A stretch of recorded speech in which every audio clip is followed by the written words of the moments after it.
유교는 좋든 싫든 한국인에게 뿌리 깊게 자리한 사상체계입니다. 유교를 비판하고 유교의 가부장제를 거부하는 이들 또한 그것을 거부해야 한다는 점에서 유교의 영향에서 자유롭지 못하다는 것을 알 수 있죠. 우리는 조선왕조 내내 유교 국가였으며 고려시대 역시 통치의 방법론으로 유교를 받아들인 나라였습니다. 물론 이웃나라에서도 유교의 영향은 막강했죠. 중국이야 한나라 때부터 통치 이념이 유교였고 이후 불교나 도교적 색채가 강해질 때도 통치 시스템은 유교가 중심이었습니다. 명나라 때는 성리학이 지배적인 이념체계가 되었죠. 섬나라인 일본 또한 유교의 영향을 강하게 받았고 에도 막부 시절에는 성리학을 받아들였습니다. 이렇듯 유교와 성리학은 동아시아 전체의 지배적인 통치 이념이었죠. 영화 남한산성에서 중심이 되는 것 역시 동아시아의 통치 이념이자 특히 조선이라는 나라의 사상을 결정짓는 성리학입니다. 성리학을 다뤘다는 것 외에도 이 작품에는 여러 장점들이 있습니다. 우선 이 작품은 소설가 김훈의 남한산성이 원작이죠. 김훈의 원작에서 나오는 상황을 고스란히 리메이크한 것입니다. 그리고 그것을 아주 아름답게 묘사했습니다.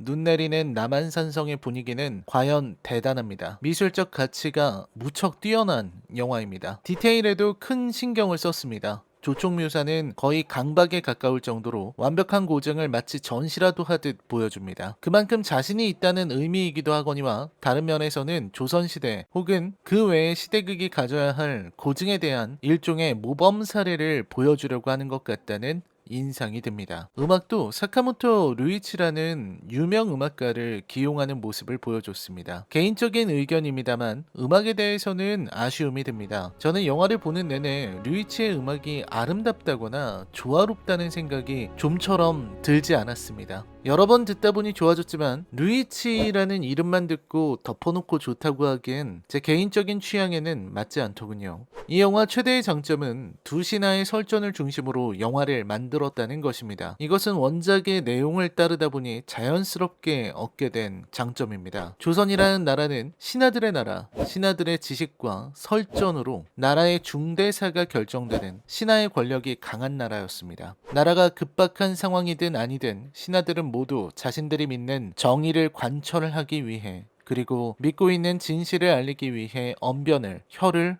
동원합니다. 물론 그 중에는 개인적인 욕심에 취한 자들도 있기 마련이죠. 참된 선비가 많을수록 나라는 제대로 돌아가고 욕심만 부리는 소인배들이 많아지면 나라가 어지러워지는 것이 조선이었습니다. 즉, 이 영화가 그린 것은 조선이라는 나라의 작동 원리라 할 수 있습니다. 말의 전쟁, 사상의 격돌, 서로 믿고 있는 진리의 대결, 그리고 지극히 관념적인 논쟁의 해일. 장점이 많고 훌륭한 영화이지만 아쉬운 부분들도 있었습니다. 청나라 군대에 대한 묘사라든지 상황 전달, 다소 지루하고 맥빠지게 전개되는 후반부, 전투 장면의 조악한 연출, 반복적으로 이어지는 부감, 긴장감을 자아내지 못하는 전개, 주인공 두 사람의 설정마저 소설에 비해서는 아쉬운 모습을 보입니다. 영화 남한산성 리뷰입니다. 여러분 이제부터는 치명적인 스포일러가 포함되어 있습니다. 시청에 유의하시기 바랍니다. 역사가 스포일러라 내용은 새로울 게 없지만요. 그럼 리뷰 시작합니다. 이 영화는 병자호란을 다루고 있습니다. 병자호란은 조선의 역사에서 가장 굴욕적인 사건입니다. 조선이라는 나라가 그야말로 아무것도 못해보고 패배한 사건이고 조선의 왕이 용포를 벗고 죄인이 되어 타국의 황제에게 절을 올린 초유의 사태입니다. 굴욕적이고 슬픈 역사입니다. 그도 그럴 것이 그 당시 우리가 싸운, 아니 우리가 침략당한 청나라라는 나라는 이후 동아시아를 제패하는 거대 제국을 건설하는 중국 역사에서도 전성기 중 하나에 해당하는 시기입니다. 누르하치 황태국으로 이어지는 창건 라인은 강력했습니다. 이후 순치제 때 다소 흔들린 청나라는 강희제를 거치며 어마어마한 제국으로 성장합니다. 그러니까 영화의 사건인 삼전도의 굴욕이 지나고 7년 후에 오삼계가 산회관 문을 열고 투항함으로써 중국 전체가 청나라의 것이 되거든요. 절정의 힘을 지닌 청을 상대하기에 조선은 너무도 초라한 나라였습니다. 그전 임진년에 펼친 외란은 조선의 승리였습니다. 그렇기에 그를 이야기도 많았습니다. 하지만 호란은 그렇지 않아요. 외란에서 이길 수 있었던 이유는 세 가지로 압축할 수 있죠. 명나라의 원군, 의병의 활약, 그리고 이순신. 하지만 호라는 명나라가 청을 감당하지 못해 내부로부터 무너지기 직전이었던 상황에 이미 국토를 유린당해 의병이 결성될 시간조차 없었고 임경업은 의주에서 뭐하는지 보이지도 않고 이순신 역할을 해야 할 도원수 김자점은 사실상 싸움을 포기한 상태였죠. 이런 암울한 상황에서 조선의 왕 인조는 강화도로 도망칠 기회도 잡지 못한 채 남한산성으로 숨어야만 했습니다. 그리고 45일간 농성하는 이야기를 영화는 그려내야 합니다. 이 영화는 판타지 아니면 리얼리즘으로 가는 수밖에 없습니다. 판타지로 가자면 박씨부인전이 되는 거고 리얼리즘으로 가자면 너무나 슬퍼지는 거죠. 굴욕이니까요. 그렇기에 이 영화는 굴욕은 최대한 감추고 인물들의 이야기에 집중했습니다. 바로 최명길과 김상원의 갈등을 다룬 것이죠. 정확히는 김리우까지 포함하여 3파전입니다. 이러한 신하들의 갈등은 조선의 현실을 드러내고 그 안에 깊게 자리한 조선의 사상을 펼쳐내는 좋은 흐름입니다. 적어도 원작에서는 말과 말이 섞이고 혼재되고 말로 성을 쌓고 말로 길을 내는 과정을 날카롭게 그려내고 있습니다. 제가 이 영화에서 의문을 품은 것은 배우 김윤석의 연기였습니다. 김윤석은 마치 현대어를 구사하듯 사극 연기를 하는데 이 부분이 좀 생소하게 느껴지더군요. 물론 이걸 문제라고 볼 수는 없습니다. 사극 연기에 대해서는 몇 가지의 서로 다른 시각이 존재할 수 있기 때문이죠. 여러분은 과거의 조선 사람들이 지금의 현대인과 다른 어투와 어조로 말을 했다고 믿으시나요? 아니면 사극에서 나오는 톤과 어투는 미디어의 과장이라 생각하시나요? 쉬이 답을 내릴 수는 없는 일입니다. 물론 국어 연구자들은 과거 조선의 성조와 표기 등을 연구해서 당시의 글을 읽기도 하는데 거의 중국말에 가까운 소리가 튀어나오기는 합니다. 특히 동국정운식 표기가 들어간 부분은 아예 알아듣기 어려운 수준이죠. 즉 조선시대의 어조나 말투에 대한 리얼한 재현은 불가능한 영역이라고 봐야겠습니다. 그렇기에 많은 사극 배우들이 하는 연기는 조선의 것처럼 보이는 과장된 스타일의 연기일 것입니다. 남한산성에서도 대부분의 배우들은 시대극에 어울리는 그럴듯해 보이는 톤으로 연기를 합니다. 그런데 김윤석은 그렇지가 않아요. 현대적인 어투로 연기를 하는 겁니다. 굳이 목소리를 갈거나 누르거나 우렁차게 내지 않고 말투나 대사 처리의 방식도 자기 본연의 방식 그대로 내는 겁니다. 여기에서는 답이 없습니다. 어쩌면 김윤석이 옳은 건지도 모릅니다. 어쩌면 이제까지의 배우들의 연기가 틀리고 김윤석이 옳은 것일 수도 혹은 둘 다 옳은 것일 수도 있습니다. 저는 김윤석의 사극 연기에 대한 해석은 존중해야 한다고 생각합니다. 그럼에도 비판받아야 하는 이유는 김윤석의 대사가 잘 들리지 않기 때문입니다. 김윤석의 그와 같은 연기와 발성은 현대극을 찍을 때는 엄청난 장점으로 들리지만 이러한 사극 게다가 엄청나게 관념적이고 추상적인 대사를 따발총처럼 쏘아대야 하는 이런 작품에서는 참으로 어울리지 않는다는 생각이 들었습니다. 발음이 뭉개지고 김윤석 특유의 톤에다가 이 사람이 원래 쉼표 없이 자신만의 리듬으로 약간 방언처럼 들리게 말을 하는 경향이 있는데 그 개성이 섞이니까 말이 잘 안 들립니다. 이병헌과 말을 주고받다 보니 정확하게 느껴지는데 이병헌의 대사는 또렷하게 명료하게 귀에 들어오는 반면 김윤석의 말은 뭉개지고 얼버무리며 웅얼거려서 제대로 들리지 않습니다. 김윤석의 사극 연기는 개성일 수 있습니다. 하지만 발성 문제, 발음 문제는 이번 작품에서 지적하지 않을 수가 없어요. 제 개인의 감상으로는 김윤석의 사극 연기는 다소 실망스러웠다고 생각합니다. 캐릭터들을 드러내는 방식도 좋지 못했습니다. 김류는 지나치게 무능한 인물로 나옵니다. 실제 김류뿐 아니라 원작에서의 김류도 이 정도로 무능하지는 않습니다. 거의 개그 캐릭터 수준으로 과장되어 나오는데 작품의 분위기를 흐릴 정도입니다. 칠복의 캐릭터도 나쁩니다. 날쇠를 도와주는 캐릭터인데 이 인물이 하는 대사들이 모두 짜증 섞인 궁시렁거림에 지나지 않습니다. 칠복이가 영화에서 사라져도 이 영화는 아무런 타격이 없습니다. 불필요한 인물이라는 말이죠. 거기에 김상원도 문제입니다. 마지막 장면에서 김상원이 자결하는 것이야 영화니까 현실을 좀 비틀어도 괜찮죠. 실제 역사에서는 김상원이 자살 시도를 하려다가 실패하지만 아무튼 김상원이 자살로 생을 마감하는 것은 문제가 되지 않습니다. 전반부에 사공을 벤 칼로 자살하는 하는 것이니 수미상관이라 볼 수 있겠죠. 문제는 이 양반이 자신의 신념을 마지막에 버렸다는 점입니다. 자신의 신념을 포기하는 그 장면에서 김상원이라는 캐릭터가 망가짐은 물론이고 전달하려는 주제도 엄청 가벼워지고 김상원도 가벼워졌습니다. 마지막 깨달음이라면서 우리가 세운 임금도 부셔야 길이 열린다는 소리를 하는데 완고한 명분론의 김상원이 사라지는 얄팍한 깨달음이라 아니할 수 없습니다. 날수의 캐릭터는 약간의 과장이 있었지만 좋았습니다. 하지만 딱 한 장면, 격서를 전하러 가기 전에 김상원에게 자신의 개똥 철학을 설파하는 장면은 좀 간지럽더군요. 흥미로운 지점은 남한산성이 집중하는 부분에 있습니다. 실제 역사에 기록된 병자호란의 흐름과 영화 남한산성은 제법 차이를 보이는데 근황병과 세자에 있어서는 그게 더 심해집니다. 영화에서는 의도적으로 근황병을 북방의 도원수, 김자점의 병력만 있는 것처럼 그리죠. 또 강화도로 피신한 소현세자의 사정을 잘 표현하지 않는다는 특징도 있습니다. 당시 소현세자의 나이는 영화처럼 어리지 않았습니다. 25세의 장성한 청년이었기에 영화에서 말하는 아직 어린 세자는 잘못된 표현인 것입니다. 또 병자호란 당시 인조가 항복을 결심하게 된 결정적인 계기가 되었던 근황병들의 연이은 패배, 강화도의 함락 등은 표현되지 않았습니다. 즉 영화가 묘사하고 있는 상황보다 역사적 사실이 훨씬 더 처참했다는 것인데요. 실제 역사의 인조는 자신을 구하러 올라온 각자의 병력이 청해 군세에 각계격파를 당하고 강화도마저 함락당해 세자와 원손들이 전부 포로로 잡히는 절체절명의 상황에 처했다는 겁니다. 영화는 그런 상황을 간략하게 표현, 죽음의 앞에서 삶의 길을 찾는 인조의 모습을 드러내는 데 집중했죠. 앞에서도 말했듯 영화의 완성도는 뛰어납니다. 눈 내리는 남한산성의 묘사는 가히 일품이죠. 병사들은 추위와 적에 대한 공포심과 위정자들의 비현실적인 모습에 맞서서 싸워야만 했습니다. 절체절명의 상황에서 명길은 어떻게든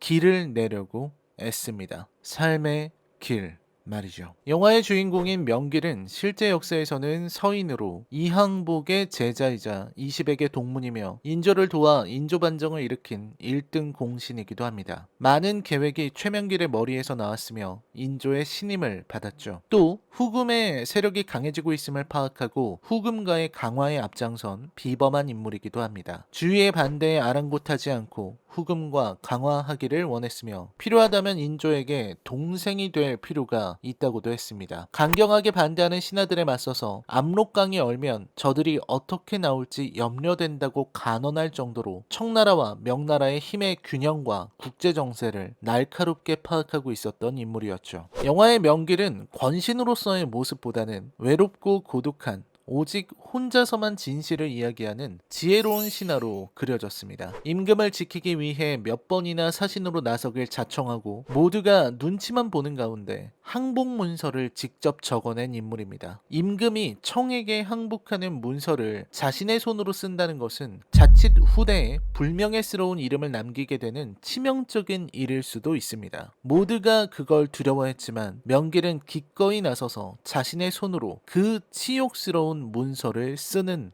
인물입니다. 그야말로 혼자 힘으로 조정을 떠받치고 있다는 인상을 줍니다. 실제 역사에서도 최명길은 뛰어난 사람이었습니다. 누구보다도. 반면 영화는 김상원의 묘사에 힘을 들입니다. 이 부분이 가장 흥미로운 지점이며 남한산성의 큰 특징이라 할 수 있을 것입니다. 일반적인 창작물에서 김상원을 비롯한 척화신들은 비현실적이고 백성들이나 병사들의 삶과는 괴리된 이들로 등장하기 마련입니다. 악역에 딱 어울리잖아요?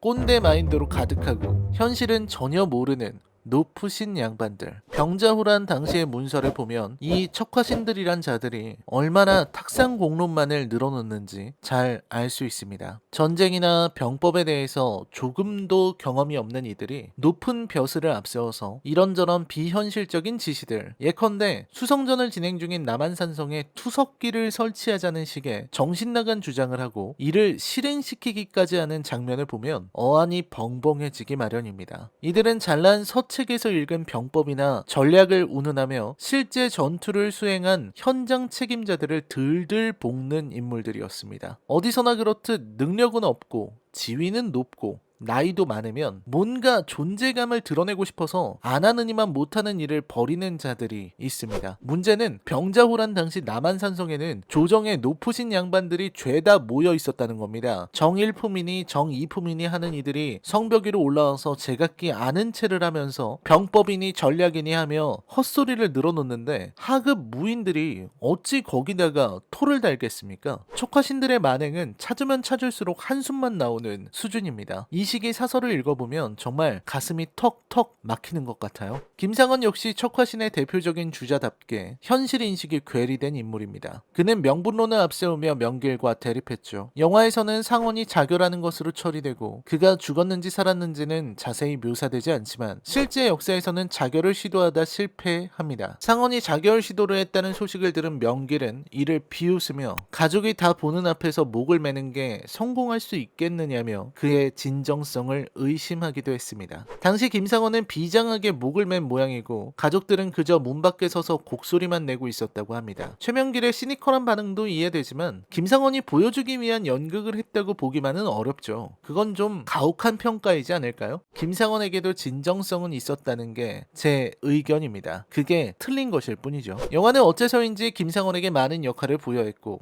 김상원의 인간적인 고뇌를 드러내는 데에 애를 썼습니다. 그러면서 김상원의 캐릭터를 말이 되게 노력한 인상이 강하게 듭니다. 짐작컨대 현대인의 관점에서는 최명길의 말이 전부 옳게 들리고 김상원의 말은 답답하고 고루하게 들릴 것이므로 김상원에게 조금 더 복잡한 내면 심리를 드러낼 기회를 준 것으로 보입니다. 그래서 김상원은 영화 내내 병사들이나 평민들과 접점을 많이 가지죠. 만나고 대화하고 그들의 고통을 눈으로 확인합니다. 얼마나 괴로워하는지, 남한산성이 얼마나 위급한지 알기에 강력하게 촉화를 주장하면서도 그의 눈동자에 눈물이 어리는 것입니다. 영화는 그 부분의 묘사를 위해 김상원에게 많은 투자를 했습니다. 나루터의 노인을 죽이는 장면, 아이를 거두는 장면, 격서를 보내는 장면이 전부 그렇습니다. 나루터의 노인은 스스로 청나라 군대가 오면 길을 알려줄 것이라고 했으므로 살릴 수가 없었죠. 그렇기에 김상원은 거듭 함께 가자고 권하는 것입니다. 그 부분에서 영화는 김상원의 캐릭터를 뚜렷하게 그려줍니다. 임금을 위해서라면 과감히 백성을 희생시킬 수 있지만 그런 일이 있기 전에는 백성의 목숨을 아낀다는 식의 캐릭터 말이죠. 이러한 영화의 선택을 존중하면서도 한편으로는 이 선택이 영화의 실수였다는 생각도 듭니다. 관객의 입장에서 김상원의 태도나 입장, 선택에 동의하거나 몰입하기가 아주 힘들기 때문입니다. 영화는 계속해서 상원의 인간적인 고뇌와 캐릭터를 보여주지만 관객의 시선은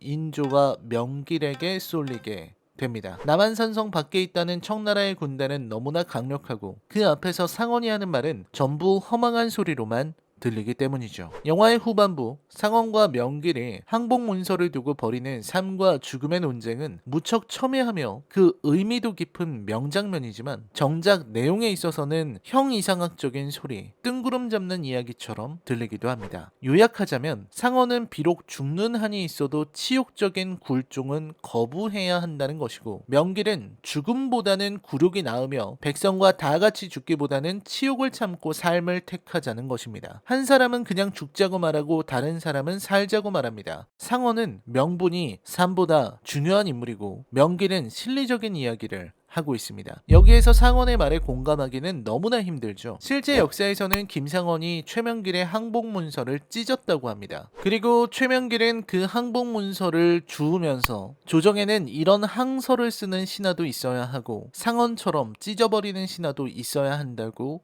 말했다고 전합니다. 척화신들이 주류를 이루는 당시 조정의 상황에서 참 눈물겨운 이야기가 아닐 수 없습니다. 현실주의적인 관점에서 명길이 옳다는 것은 자명합니다. 병자호란의 승사는 처음부터 없었습니다. 아무리 산해관에서 오삼계가 청나라의 군대를 막고 있었다고 할지라도 당시의 황제 홍타이즈는 강력한 팔기군을 이끌고 있었으며 명 내부적으로는 이자성 같은 이들이 난을 일으키고 있었습니다. 명을 망하게 만든 것도 청이 아니라 이자성이죠. 명나라는 청나라와 대치하다 버티지 못하고 스스로 무너졌습니다. 그만큼 청나라는 강력한 국가였고 조선의 입장에서는 홍타이지가 직접 대군을 이끌고 내려온 시점에 방어할 마땅한 수단이 없었던 것이 사실입니다. 만약 인조가 항전을 결심했다면 전 국토가 유린당했을 것입니다. 아주 처참하게, 지독할 정도로 잔인하게. 그렇다면 김상원과 척화신들은 어째서 명분을 내세웠을까요? 어째서 그들은 승산 없는 전투를 이어가며 신락 같은 희망이라도 붙잡고 임금더러 죽으면 죽었지 항복하지는 말자고 했을까요? 당장 성벽 위에서는 병사들이 얼어 죽어가는데 꼴랑 가만히를 지급해 놓고는 또 기병이 중요하다면서 가만히를 빼앗아서 말을 먹이는 미친 짓을 했던 것일까요? 여기에서 우리는 유교적 세계관, 성리학의 뿌리 깊은 문제를 파악해야만 합니다. 우선 김상원과 척화신들이 걱정하는 것은 임금이나 백성이 아닙니다. 그들에게 있어서 중요한 것은 명나라였습니다. 영화의 묘사가 가장 잘못되었다고 생각하는 것도 이 부분입니다. 김상원은 백성 따위 생각하는 인물이 아니었기 때문입니다. 당시 척화신들은 백성들이야 죽는다고 해도 임금이 고생해서야 되겠느냐는 생각을 지닌 인물들이었습니다. 생각해보면 이는 당연한 일이죠. 유교는 차별을 정당화하는 경향이 있습니다. 임금은 임금답게, 신하는 신하답게 라는 정명은 신분제를 공고히 하는 의미로 받아들여지고 모든 생명의 가치는 당연히 다르다는 결론으로 이어질 수 있는 것입니다. 척화신들, 아니 조선의 귀족 계급인 양반들은 백성들을 같은 생명으로 바라보지 않았습니다. 그렇게 병사들이 얼어 죽든 말든 신경 쓰지 않을 수 있는 것입니다. 병사들 추워 죽겠다고 해서 겨우 지급한 가마니를 말이 여유였다면서 먹이겠다고 줬다 뺏는 것이 가능한 이유는 병사를 바라보는 그들의 시선 때문입니다. 그들에게 병사들은 그러라고 있는 이들이며 제대로 배우지도 못한 비천한 소인들이기 때문입니다. 신분의 차이는 절대적이니까요. 김상원은 임금이 죽는 것보다도 명나라를 걱정하는 인물이었습니다. 김상원은 실제로도 항복문서의 표현이라든지 여러 부분에서 꼬투리를 잡는데 그럴 때마다 매번 명나라를 신경 쓰는 모습을 보입니다. 명나라를 위해서라면 임금도 백성도 희생시킬 수 있다는 과격한 생각을 지닌 인물이 김상원이었습니다. 명나라의 은혜를 갚기 위해서는 조선이 망해도 좋다는 생각이 김상원의 기본적인 태도였습니다. 그 이유는 간단하죠. 조선은 건국 시절부터 명나라의 도움을 받았고 임진왜란 당시에도 명나라의 도움이 있었습니다. 명나라는 부모 지국이다. 그렇다면 부모에게 자식된 도리를 다하는 것, 그것이 바로 의로운 것이거든요. 유교에서는 인을 지닌 자 사이에는 상하 관계가 생기고 그 관계를 바르게 하는 것이 의라고 설명합니다. 천조, 대명국이라는 부모를 위해 예를 갖추고 마땅히 바른 태도로 대하는 것이 대의이기에 김상원은 명을 저버릴 수 없는 것입니다. 김상원의 교조적인 태도 그리고 종교화된 교리가 이토록 사람을 무섭게 만듭니다. 김상원과 척화신들은 이미 죽어가고 있는 명나라를 상상하며 호란이 지난 후의 일을 생각합니다. 동방예의지국으로 불린 조선이 마땅히 사대의 예를 다하지 못해서는 군자의 나라라는 이름이 더럽혀질 것입니다. 그런 치욕을 겪느니 차라리 망하는 게 낫다는 것이죠. 모호한 명분과 이상주의에 함몰돼 눈앞에 청나라의 군대가 진을 치고 북을 울리며 홍위포를 쏴도 그 몽상에서 깨어나지 못할 정도로 치명적인 것이 비현실적인 교리의 힘입니다. 눈앞에서 피를 흘리며 죽어가는, 동상으로 썩어버린 발로 싸우러 나가는 병사들의 비참한 현실이 그들의 눈에 보이지 않는 이유는 그 몽상이, 그 명분이라는 이름의 구름 같은 것이 눈을 가리고 있기 때문입니다. 현실을 바라본 최명길의 말이 곧 삶의 길을 만들었습니다. 인조는 삶을 선택했고 청나라 황제의 앞에 나가서 고개를 숙이고 절을 하는 삼전도의 굴욕을 맛보게 됩니다. 청나라의 힘에 굴복해 우리의 임금이 굴욕을 당했으니 치욕적으로 느끼는 것도 당연합니다. 하지만 그 굴욕적인 장면에서 흥미로운 지점이 있습니다. 바로 그 사건을 바라보는 신하들의 반응이죠. 그들은 오열하고 통곡하며 자지러질 듯한 모습을 보입니다. 그런데 그 충격과 오열의 감정이 단지 패배에 대한 애통함만 있는 것이 아닙니다. 혹은 임금의 치욕에 대한 고통만 있는 게 아닙니다. 그 안에는 오랑캐를 향한 경멸과 혐오의 감정이 섞여 있습니다. 즉 당대의 신하들이 눈물을 흘리고 통곡하는 이유는 우리의 임금이 더러운 오랑캐들에게 무릎을 꿇었다는 사실 그 자체인 것입니다. 상대가 명나라 황제였다면 임금더러 얼른 나아가서 기꺼이 절을 하라고 했을 자들이 바로 척화신들입니다. 그들은 지금 패배가 믿어지지 않거나 분해서가 아니라 상대가 오랑캐여서 분노하고 있습니다. 참으로 재미있는 지점이죠. 패배는 애초부터 알고 있었습니다. 인조를 구원하러 남쪽에서 올라온 병사들이 대패했을 때부터, 김자점이 움직이지 못할 때부터. 하지만 그들은 패배를 대수롭게 여기지 않고 항복을 중요하게 여겼습니다. 상대가 우리보다 못한 오랑캐, 유학을 배우지 못하고 성인의 도를 깨우치지 못하고 예의 범절을 모르며 대의가 무엇인지도 모르는 무지렁이들이기 때문에 항복하면 안 되는 것입니다. 군자의 나라의 왕이 소인, 아니 오랑캐의 우두머리에게 무릎을 꿇었으니 어찌 치욕이 아니란 말인가. 그들은 그렇게 말하고 있습니다. 결국 깨어있던 것은 최명길 하나였습니다. 영화에서는 그려지지 않지만 김상원은 이후 그 오랑캐들에게 끌려갑니다. 가노라 삼각사나 다시 보자 한강수야로 시작하는 시조도 그의 작품입니다. 인조와 척화신들은 패배에 대한 어떠한 책임도 지지 않았고 이후 포로로 끌려간 여인들의 속환 문제로 고심하게 됩니다. 청에 끌려간 조선인 포로들을 풀어주는 데 몸값을 요구했던 것이죠. 최명길은 이때도 돈이 없어 속환을 하지 못하는 남편과 아내의 사연을 말하며 이혼을 허가해서는 안 된다는 논리를 펼치지만 비난을 받을 따름이었습니다. 인조와 당시 조정은 포로로 끌려간 여인들이 더럽혀졌으니 홍제원의 물로 목욕하면 깨끗해진다는 식의 대안을 내놓기도 했습니다. 아무리 백성들이 어리석다고 해도 홍제원 물로 목욕하면 깨끗해진다는 말을 누가 믿겠습니까? 비장한 전투와 처참한 패배를 그려낸 영화 남한산성에서 유교 국가의 한계가 드러난 것은 이미 성리학을 중심으로 한 관료주의 사회가 위기에 적절히 대응하지 못한다는 방증인지도 모릅니다. 하지만 한편으로는 어느 시대에나 최명길 같은 이들이 있어 구조적 모순에 대항하고 최선의 결과를 내기 위해 애쓰고 있다는 걸 알 수 있습니다. 영화는 끝까지 김상원의 인간으로서의 고뇌와 결단을 드러내려 애썼지만 그럼에도 최명길에게만 눈길이 가는 것은 현대사회를 살아가는 우리에게 유교적 가치관이 그만큼 괴리되었기 때문일 것입니다. 이 영화의 아쉬운 부분은 실제의 역사조차 너무 많이 생략해버렸다는 점입니다. 우선 영화의 대부분은 임금께 아뢰는 최명길과 김상원의 이야기죠. 두 사람은 서로의 역량을 잘 알고 있으며 서로를 인정하는 대가들이죠. 하지만 가지고 있는 가치관이 다르기에 대립하는 것입니다. 서로가 옳다고 믿는 정의를, 진리를 행하는 것이죠. 참으로 아름다운 장면입니다. 무척 흥미롭죠. 조선이야말로 전 세계 역사를 통틀어서 플라톤이 말한 철인 정치가 현실화된 나라일 것입니다. 조선의 신하들은 모두가 성리학자입니다. 철학자라는 말입니다. 그런데요, 그러다 보니까 이 사람들이 나누는 이야기가 지나치게 추상적이고 관념적입니다. 그리고 영화에서는 소설가 김훈이 쓴 그 관념적이고 고상한 언어를 그대로 읊어대기 시작합니다. 이 영화의 비극도 거기에서 시작되는 거죠. 또렷하게 말하는 이병헌의 말조차 집중하기 어려울 정도로 관념적인 말입니다. 삶의 길은 무엇인가? 군왕의 도란 무엇인가? 예란 무엇인가? 어찌하여 죽음을 찾으려 하는가?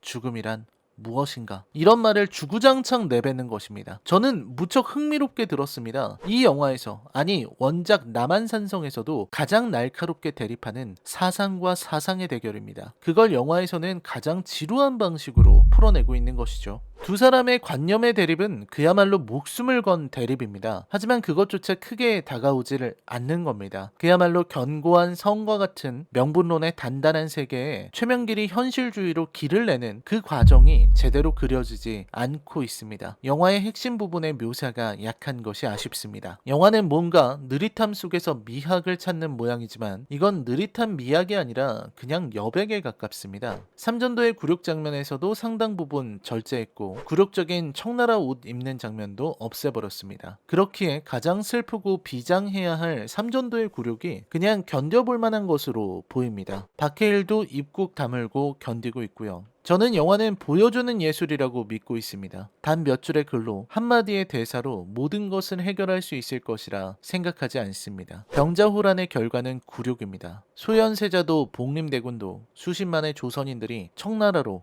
볼모로 잡혀갔습니다. 청나라는 조선을 유린했고 여자들은 죄다 끌려가 버렸습니다. 그게 최명길이 마주 보아야 할 현실입니다. 최명길과 김상원이 논했던 그 논쟁의 결과를 보여줘야만 했습니다. 하지만 영화는 은근슬쩍 그런 일이 있었냐는 듯 날새와 나루가 행복하게 살아가는 모습을 보여주며 끝을 냅니다. 많은 분들이 이 영화를 좋은 작품이라고 합니다. 저도 이 영화는 좋은 시각적 예술을 보여주는 영화라고 생각합니다. 영화는 최명길의 현실주의적인 모습을 보여주었지만 정작 보여주어야 할 현실을 은폐하거나 왜곡했습니다. 사극이 역사를 있는 그대로 그릴 필요는 없습니다. 하지만 이처럼 현실을 다룬 사극이 주요 사건을 왜곡하거나 변형한다면 반드시 그에 따른 납득할 만한 이유가 있어야 한다는 것이 제 생각입니다. 원작 남한산성을 읽을 때마다 생각하게 되는 지점도 여기에 있습니다. 원작을 영화로 만들 때 이 영화가 전하려고 하는 것은 무엇이었을까요? 그 모호함이 이 사극을 웰메이드에서 범작으로 낮아지게 만든 결정적인 이유라고 저는 생각합니다. 우리나라에서 이 정도의 돈과 공력을 들여서 이만한 시대극을 만드는 것은 흔치 않은 일입니다. 그럼에도 결과가 좋지 못했다는 건 못내 아쉬운 부분입니다. 이 영화에 대한 제 평점은 10점 만점에 6점입니다. 라이너의 컬처 쇼크 영화 리뷰는 계속됩니다. 저는 다음 영상으로 찾아뵙겠습니다. 시청해주셔서 감사합니다.